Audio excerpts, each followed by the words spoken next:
Good day, everyone. I am Dr. Rommel Crescenio M. Lobo, a clinical allergist and clinical immunologist, who will be narrating a story about recent updates on pneumococcal conjugate vaccines. First, before I start, let me express my gratitude to the organizers of this activity. I am indeed honored and happy to be here. Thank you for this invitation. So,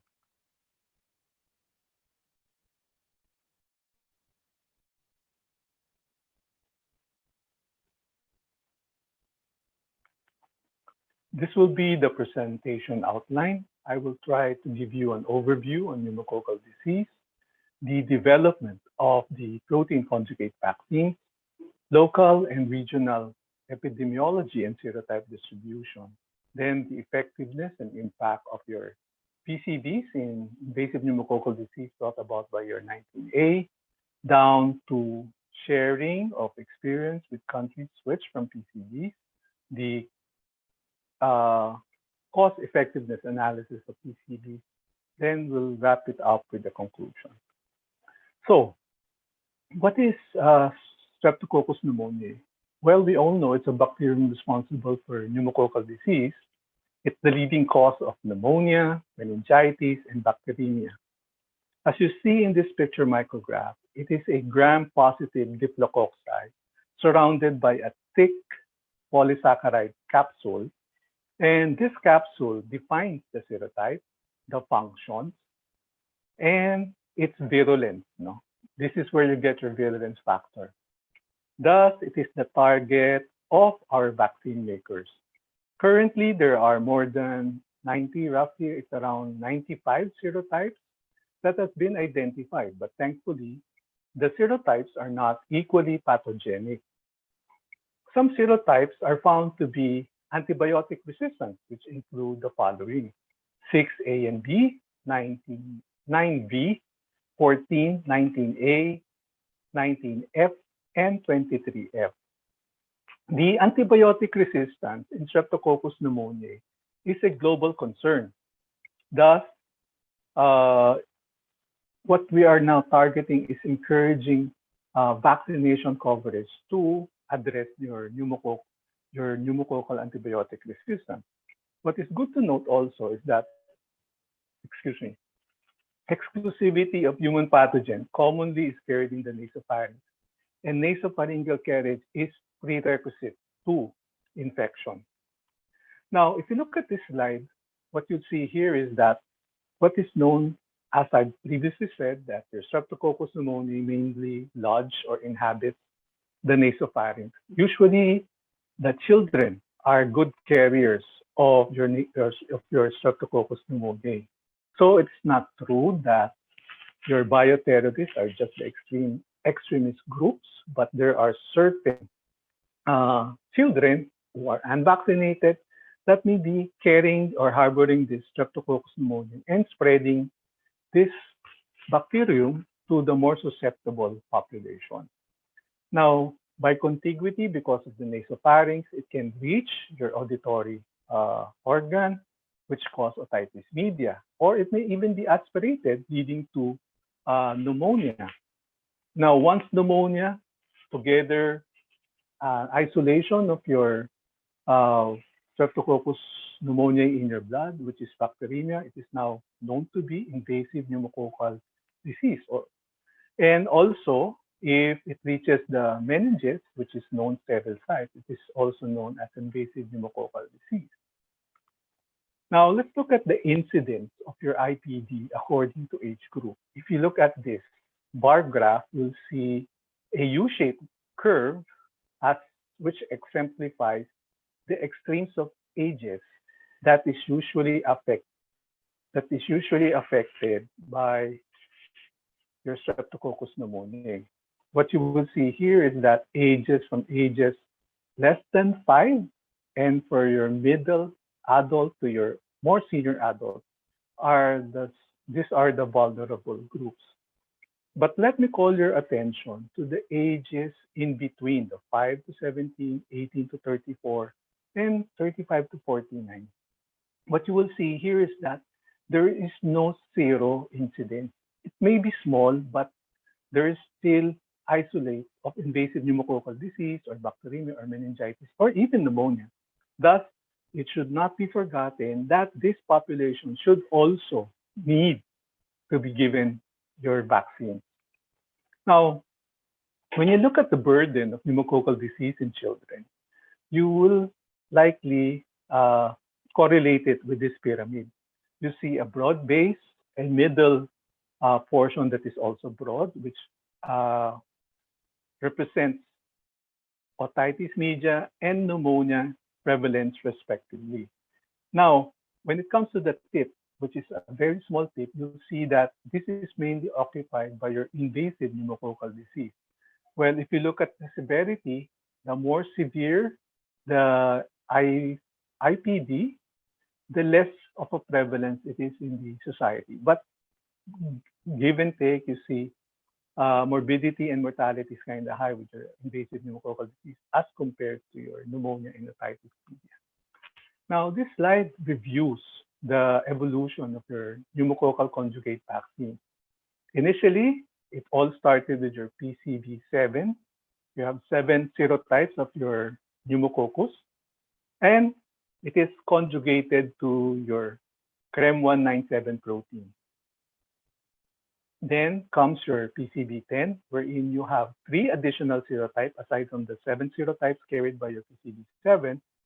But this time, what you will see here is it's a protein conjugate vaccine that you have 3 different conjugate proteins. No? You have tetanus toxoid, diphtheria toxoid, and your non-typable H. influenza carrier. Now, then your PCV13. You have 13 serotypes, additional serotypes 3, 6A, and 19A that is not present in your PCV10, but still, it comes with the same formulation as PCV7. It only has been conjugated to one carrier protein. So why am I talking about or harping on single carrier proteins? Remember, your carrier proteins, the more carrier proteins that your vaccine carries, there is a risk for immunologic interference in developing or cross-reacting with other vaccines. For example, you vaccinate them using 2 different vaccines at the same time, you should consider the carrier protein for it may induce immunologic interference in developing your antibodies. Now, let's look at infant mortality.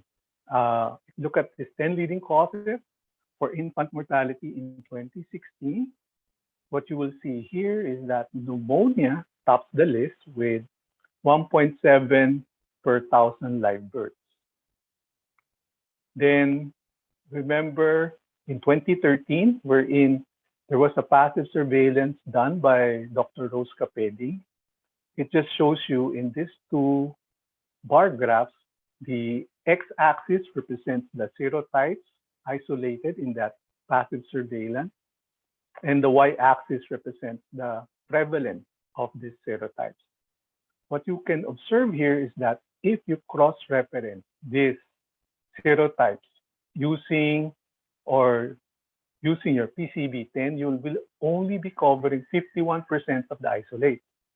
While if you use your PCV13, you will be covering 70% of the isolate. Plus the fact that since serotype 3, 6A, and 19A has been isolated in this passive surveillance, this is present in your PCV13. Now let's look at the 2018 DOH data. What you see here is that serotype 3, serotype 6, and serotype 19 have been isolated in the 2018 laboratory-based surveillance of IPD. And if you look at IPD of all ages, so serotype 3, serotype 6, and serotype 19 represents 10%, 4%, and 5% respectively. Now, if you look at IPD in children 1 to 4, you will see that serotypes 6 and 19 represents roughly 24% of all IPD in 2018. Now, let's look at the Philippine serotype surveillance for adults for 50 years old and up, and look at the in the ANSOR 2019 data. What you will see here is that serotype 3, serotype 6A, and 19A will be isolated from the range of 18 to 30% in the adult population of 50 years old and up in the 2019 data, meaning the need for vaccines that should cover for this serotype. Now, if you look at the prevalence of serotypes 3, 6A, and 19A in children less than 5, according again to the data of Dr. Rose Capelli, these three serotypes roughly combined will make up 19% of the isolates. While in Thailand, for invasive pneumococcal disease, it represents roughly almost 16%, while for pneumococcal pneumonias, it's roughly 12%, these three serotypes. In Malaysia, it's 23%, Taiwan, it's almost 24%, and in India, it's 11%. These serotypes have been isolated in the less than 5 years of age. Now, let's look at the effectiveness and impact of your PCV on IPD by 98. Let's look at this line graph from the North American data. What it shows you here is in 1998, roughly there are 95 cases per 100,000 showing PCV or pneumococcal, invasive pneumococcal serotypes affecting, while for carried in your PCV7, while for all invasive pneumococcal disease, or IPD, it's roughly 88 per 100,000. Now, upon introduction of your PCV7 vaccine, which carries the 7 serotypes, predominant at that time, you'll see a marked decrease in their isolates 4 years after. But in 2002, you see there was no further decrease. What happens there is that there was what you call a plateau in the line, moving towards the right, but it would not go down, which somehow will tell you that there is what you call a serotype replacement that has been happening. Then, upon introduction of a new protein conjugate vaccine, which is your PCV13, which can cover for the serotype replacement because of the additional 6 serotypes carried in that vaccine, you'll see further decline in incidence after 2 years of its introduction, and also further decline of all your invasive pneumococcal disease. Thus, if you compare the data from 1998 to 2016, for all IPD cases, you'll see a 91% reduction.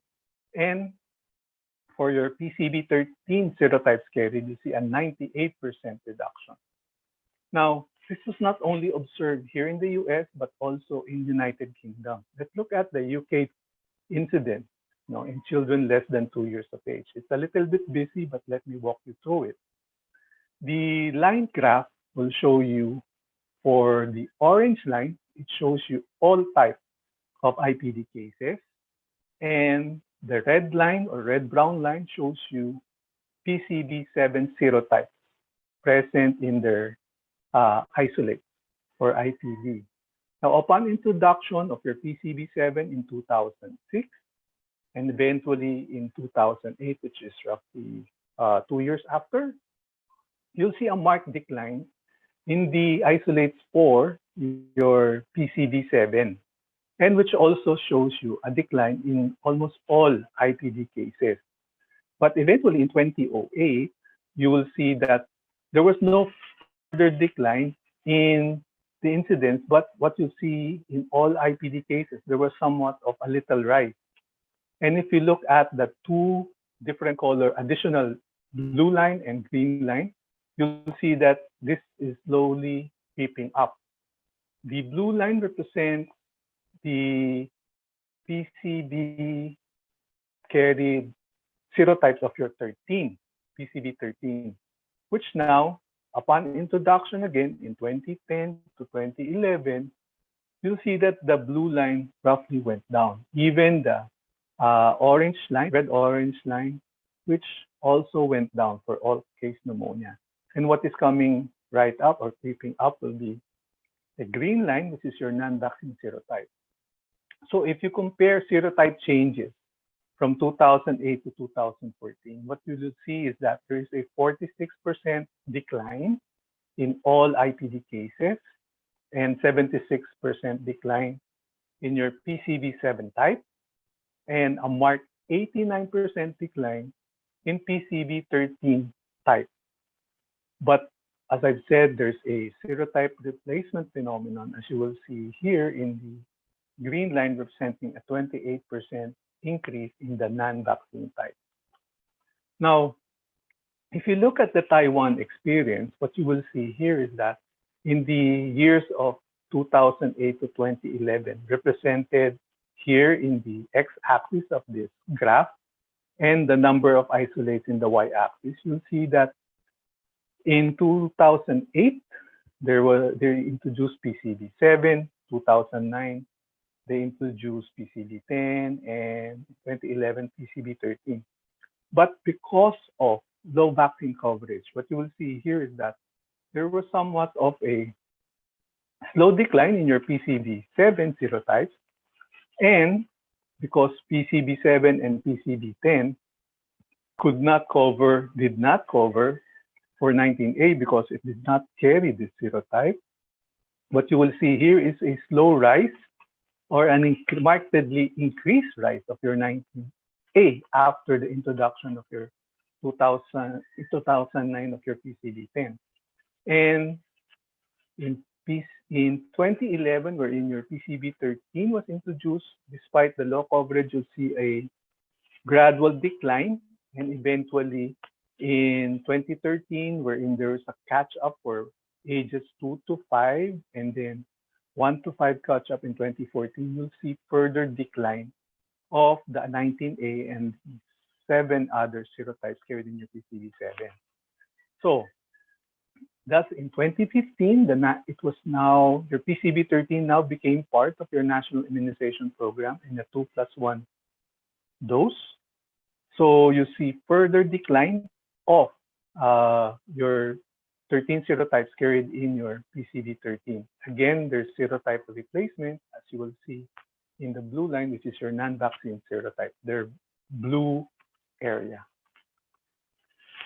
Now, pneumonia episodes per child year globally, according to the World Health Organization estimates, there's only 15 countries that can account for 75% of childhood pneumonia world cases, which roughly totals for 113 million. Nigeria contributes roughly 7 million, and you'll see here in your extreme right will be the Philippines. Now let's look at the impact of your PCV13 on public health. Well, in 2015, the World Health Organization adopted a global action plan for combating antimicrobial resistance. The global action plan is structured around 5 strategy objectives. You have the raise awareness and understanding of antimicrobial resistance, then strengthen evidence-based through surveillance, and eventually down below you'll see increased investment in development of new medicines, diagnostic tools, and vaccines. When you talk about vaccines, it should be remembered that vaccination, whenever appropriate, as an infection prevention measure, should be encouraged. Immunization that reduce antimicrobial resistance in 3 ways. No? And these 3 ways are, it can prevent infectious disease whose treatment would require antimicrobial medicine. It can reduce the prevalence of primary viral infections, which are often inappropriately treated with antibiotics, which can also give rise to secondary infections that require antibiotic treatment. And development and use of new improved vaccines can prevent diseases that are becoming difficult to treat or untreatable owing to antibiotic resistance. So the plan provides the framework for countries to develop their own national action plan on antimicrobial resistance in line with the global plan. Now, let's look at antibiotic non-susceptible IPDs due to your serotype 19A in less than 2 years before and after introduction of your PCB13. Your blue bar represents here in your extreme left, you have a blue bar that represents 2008-2009 prior to the introduction of your PCB13, and the red-brown bars, usually 2011-2012 after the introduction of your PCB13. So you will see here the proportion of antibiotic non-susceptible IPDs due to serotype 19A in children less than 2 years of age. So you'll see a higher bar, your blue bar, prior to the PCB13 introduction. And after PCB13 introduction, you see a lower red bar. The antibiotics in reference are represented in your x-axis, while the percent difference is seen in your y-axis. So if you look at the proportion of antibiotic non-susceptible IPD due to 19A, as referenced here in your right hand of this slide, you'll see that changes from 2008 to 2012. You'll see a decrease of 43%, 34%, 38%, 52%, and 66% for penicillin, cefotaxime, erythromycin, tetracycline, and cotrimoxazole respectively. What is markedly good to know is that with chloramphenicol, there's 100% change in susceptibility. So let's look at the global recommendations according to your World Health Organization and Strategic Advisory Group of Experts in 2019. Well, let's look at the WHO PCB position paper. It's a little bit busy, but let me walk you through it. If you look at the portion of the slide to the right, it summarizes that PCB10 and PCB13 have comparable immunogenicity and impact on IPD, pneumonia, and nasopharyngeal carriage due to the shared vaccine serotypes. But while differences were found in the immunogenicity and impact on 3 serotypes included in PCB13. Thus, if you look at PCB13, it may have additional benefit in settings where disease attributable to serotypes 19A or serotype 6C is significant. Now, the choice of products to be used in a country should be based on programmatic characteristics, the vaccine supply, the vaccine price, and the local and regional prevalence of vaccine serotypes and antimicrobial resistance patterns. Now, updates on global and Asian countries' recommendation on PCBs. Look at PCB13, which is included in 125 national immunization programs and with exclusivity in 120 countries worldwide. If you look at this global map, you'll see a dark blue shaded countries, which represents exclusivity of PCB13 use in their NIP. And if you look at the gray area or gray highlight, it represents a mix of PCB13 and PCB10 shared use. But what is good to note is that PCB13 covers more than 50% of the coverage. Now, you might wonder what represents your yellow shaded countries. Well, it represents the PCB10 only using country in their national immunization program. Now let's look at shared experience with countries that switch between PCB. Let's look at the Belgium experience for one.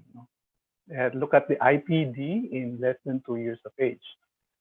In 2007 to 2010, Belgium has been using PCB7. And look at the total IPD cases represented by the solid line and top, wherein after several years of use, you see a slow decline of your IPD cases. And what you're seeing at the bottom is an interrupted line representing serotype shift, which is the main responsible for the rise will be your 19A in IPD. Thus, the need for PCB13. Upon introduction, in the middle of 2010, you'll see a marked decline in your total IPD cases, and even with your serotype 19A IPD represented by the interrupted blue dot line. Now, through the years of use, you'll see almost the absence of your 19A IPD and a decline in your total IPD. Thus, during that time frame, 2015 and 2016, the Belgian government decided to shift from PCB13 to PCB10. And only after a year of shifting, which is in 2017, rise of your total IPD again, and because of the non-coverage of your 19A with your PCB10, what you will see is a slow and creeping rise of your 19A isolate from 2017 to 2018. So what did the Belgian Superior Health Council new recommendations ended up with? Because of the shifting from PCB13 after PCB7, they started with PCB7. Then because of the increasing 19A, they shifted to PCB13. And because of the effect of your PCB13, they didn't see any or very small rise in your 19A. They decided to shift to PCB10. But eventually, after a few years or 2 years, they saw a rising 19A again. So the significance that the increase in IPD and 19A thus led the Belgian Superior Health Council now to switch back to PCB13. So now they're going back to PCB13 from PCB10. Let's look at the middle ear fluid experience of New Zealand. In their phase 1 study, they were giving PCB7.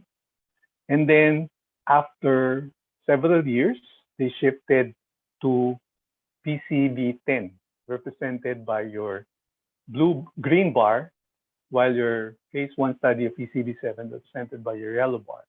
What is clearing here is that after several years of you shifting to PCB10, you have an increased rise of your 19A, which is what also had happened with your Belgian experience.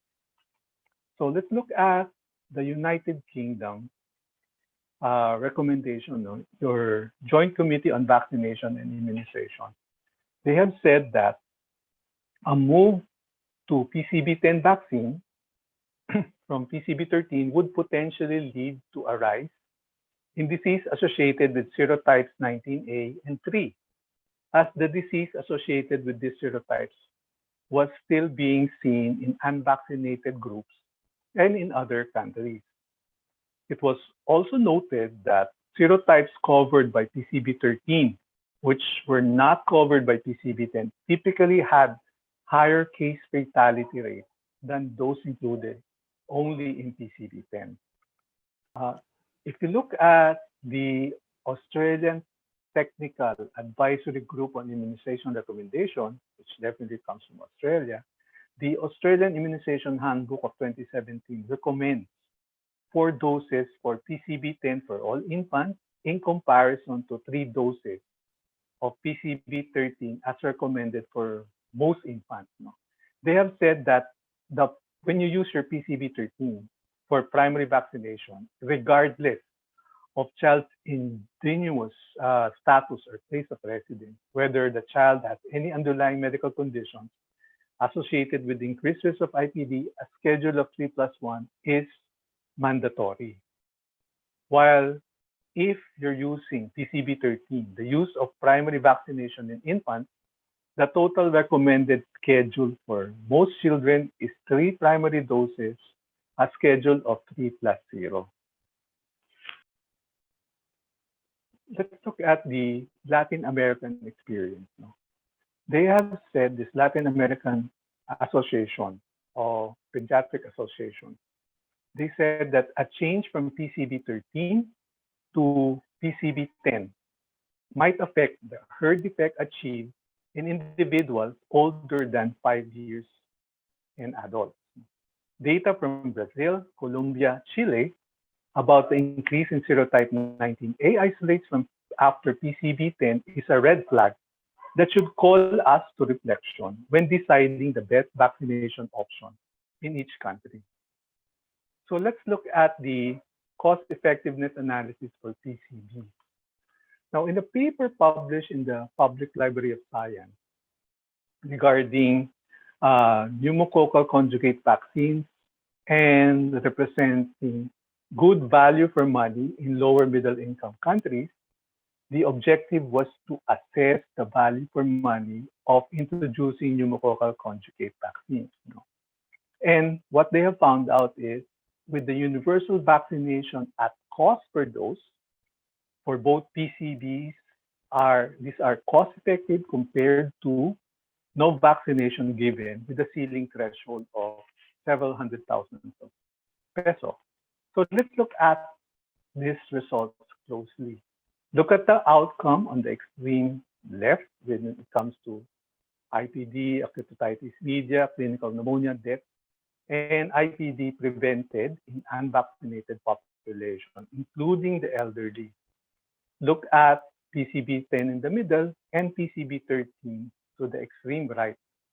PCB13 compared to no vaccination, you will see that there are more cases averted when it comes to IPD in comparison to your PCB10. When you look at acute otitis media, you also have more cases or more episodes averted with clinical pneumonia, death, and IPD prevented unvaccinated, comparing to no vaccination and even comparing it with your PCB10.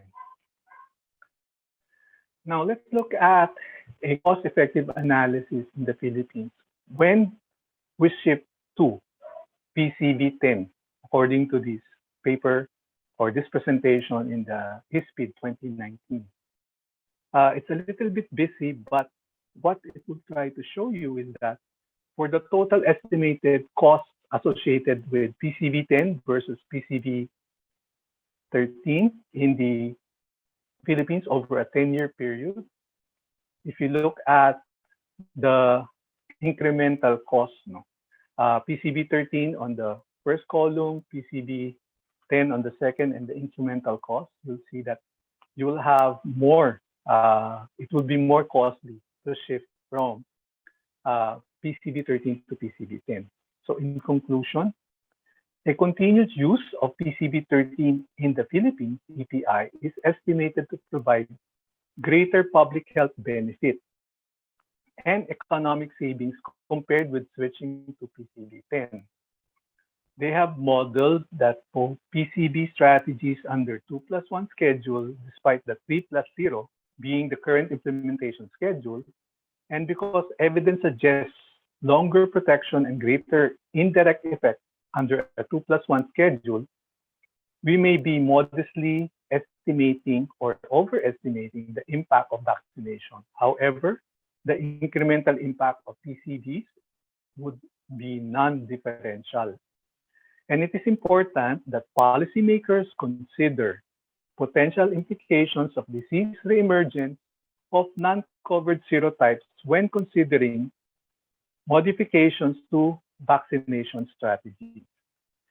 So in conclusion, what we have done so far is that we presented that pneumococcal disease has a major burden of public health. Currently, there are 2 licensed PCBs, that serotypes 3, 6A, and 19A are prevalent serotypes in the Philippines and South Asia. PCB13 demonstrated effectiveness and impact of IPD and indirect effect caused by your 19A. Your PCB13 demonstrated impact on all public health primers. Your strategic advisory group of experts and World Health Organization recommend consider vaccine selection on local and regional epidemiology. Most countries introduced PCB13 in their NIT, roughly 120, as previously mentioned. There is a risk of serotype 19A replacement in PCBs that don't include 19A. And the cost effectiveness analysis of PCBs demonstrated that PCB13's cost effectiveness versus no vaccination and versus PCB10 has been uh, elucidated. With that, I would like to thank you for your kind attention, and I hope you have a very good day ahead.